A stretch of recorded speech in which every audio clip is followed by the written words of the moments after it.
ఎంతమంది దేవుడిని నమ్ముకొని ఉన్నారు? ఎంతమంది దేవుని మీద సహాయం కోరుకుంటున్నారు?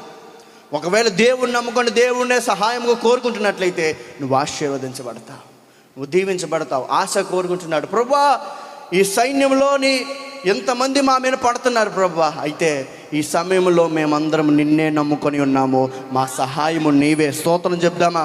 మా సహాయము నీవే, మమ్మల్ని కరుణించే దేవుడు నీవే. మా శ్రమలలో నేను యెహోవాకు మొరపెడుతుని. దావీదు భక్తుడు అంటాడు, దేవుడు నా ఆపదలన్నిటి నుండి విడిపించాడు.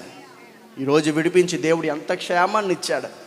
ఈ విధంగా దేవుడి మందిరంలో కూర్చోవడమే, ఈ విధంగా దేవుని ఆరాధించుకోవడమే, ఎంత సంతోషంగా దేవుని మహింపరచడమే. ఎలా ఉండేవాళ్ళమో దేవుని నమ్ముకున్నాము కాబట్టి దేవుని నిన్ను ఆశీర్వదించాడు. అందుకే అంటాడు, ఆశ నిన్నే నమ్ముకొని ఉన్నాను ప్రభువా, నీ మీదే ఆనుకొని ఉన్నాను. ఎంతమంది దేవుడి మీద నమ్ముకున్నారు. నీ నామము